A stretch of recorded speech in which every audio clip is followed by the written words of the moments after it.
Hello, fourth and fifth graders.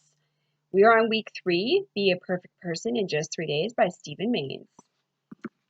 If you guys want to follow along, you can come get the book at any time. When I'm at the library from 8:30 to 12:30 every day, Monday through Friday. And if you guys want to make an appointment, you can come later as well, and I'll meet you there. Okay, so this is chapter 3. Do you guys remember what happened? So now he's tied a piece of broccoli around his neck. Now we're going to see what he does. An almost perfect day, Milo thought as he looked out the window next morning. Milo himself, however, was a long way from perfection. As usual, he fought with his sister about who would use the bathroom first, and as usual, his sister won. Then Milo played the piano way too loud, and his parents shouted at him to turn it down. At last, he was dressed. It was time to get serious. Milo stood in front of the mirror and picked up the broccoli. It looked rather tired and limp, despite its night's rest. Milo put the string around his neck, and the broccoli dangled upside down in front of his chest. It was the dumbest looking thing he had ever seen, but he didn't dare laugh because this was a matter of the utmost importance.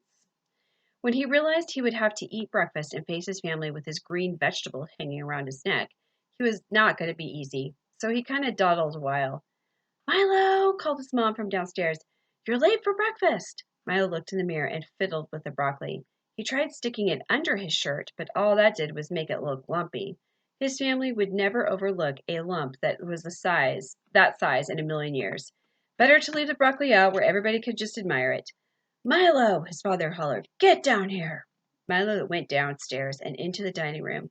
The minute his sister saw him, she laughed so hard that she sprayed a mouthful of oatmeal all over the table. But his parents were too busy staring at Milo to scold him. "What?" his mother asked in astonishment. "Is that?" Milo tried to play dumb. "What do you mean?" "That thing hanging around your neck," said his father. "Oh, that," said Milo calmly. "That's a stalk of broccoli." "Sure, Dad," said Alyssa. "Lots of people walk around with stalks of broccoli hanging from their necks. That's how you can tell the morons from the rest of us." Milo made a face at her. She made a worse one back. "Would you mind telling me just what you think you are doing?" his mother inquired. "I'm wearing this broccoli around my neck." Is that some kind of new fad or something?" said the dad. "No," said Milo, trying hard to think of an explanation that would satisfy his parents. "We're doing a play for school about nutrition. I'm one of the vegetables." "Good thing you're not a watermelon," said his sister. "You wouldn't be able to stand upright." "Do you have to wear this broccoli at the breakfast table?" Mrs. Crinkly asked. "Yes," Milo replied. "It helps me remember my lines." His mother gave a deep sigh. "Milo, that broccoli was for tonight's dinner. Be sure to put it back in the fridge when you get home from school." "I can't," said Milo, feeling sillier by the minute. "Why not?" Milo thought very hard. Because I need to wear it tonight." "I thought you said the play was today."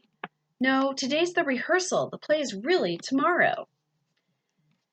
"If you ask me, I've got a broccoli brain for a brother," said Alyssa. "All right, Milo," said Mrs. Crinkly sighed. "By the time it finishes walking around with you all day, that broccoli won't be fit for human consumption anyway. We'll use up the leftover rutabaga tonight." "Not rutabaga again," cried Alyssa, sticking out her tongue in disgust. For once, Milo tended to agree with her. Well, nobody said being perfect was going to be easy, thought Milo as he stepped out the front door. It was a beautiful spring day, much too warm to even think about wearing a jacket. There was no way to hide this broccoli, and of course, it was the first thing everyone noticed on the way to school. "What's that for?" asked Milo's classmate George, making a face and pointing. "I've got a terrible disease," said Milo. "The only cure is for me to wear this broccoli around my neck for the whole day. Then you throw the broccoli away and the disease is gone." What's that disease called?" George asked suspiciously. "It's a long name," said Milo. "I can't remember." "You're lying, Milo," said Janet. "I've never heard of any disease like that."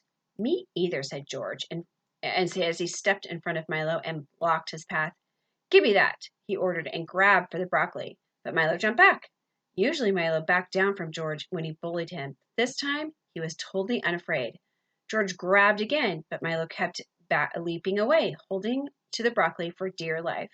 Finally, George got tired and gave up. He wasn't used to Milo defending himself. "Milo, that broccoli is the stupidest thing I've ever seen," said Janet. Why? Said Milo. People wear all sorts of things around their necks. Why can't you wear broccoli? Why not cauliflower? George scoffed, making another futile grab at Milo's vegetable. Why not a ham and cheese sandwich? Because it's dumb. That's why. Look, nobody's making you wear anything, Milo shot back. If I have to wear this, it's my business. And if you don't like it, just leave me alone. George backed off. He shook his head. Well, at least I don't have to eat it. If there's one vegetable I hate, it is broccoli. The rest of Milo's day was rather embarrassing.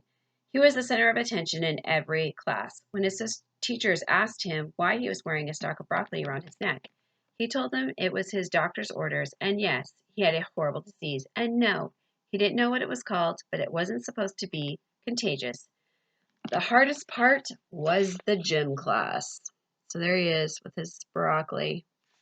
Definitely teachers would ask you. Everyone would ask you. Okay, so the hardest part was gym class. The broccoli kept flopping around while he did his exercises. The only other real problem was that the vegetable began to develop a rather pungent odor, and it started dropping little green flowers all over his shirt. Pungent means like a very strong smell. Milo felt very proud of himself the rest of the day. At dinner, he tried to be as perfect as he could, now that he was in training. He ignored his sister's snide remarks about the broccoli. He politely asked people to pass the dishes instead of reaching for them. He even said thank you when he got them. Thank you? Echoed his mother. You know, Milo, I'm beginning to think that broccoli is having a strange effect on your brain. If it's going to make you behave like this, I think I like you wearing it. Milo didn't say anything. He just smiled, the most perfect smile he could, cut his rutabaga into tiny bite-sized pieces so that he could chew and digest it with absolute perfection. Then here's the broccoli, and it has like the smells coming out of it.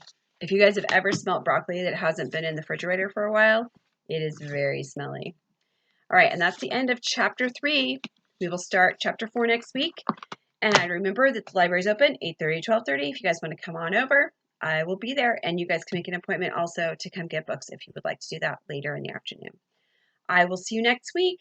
Have a happy week. Bye.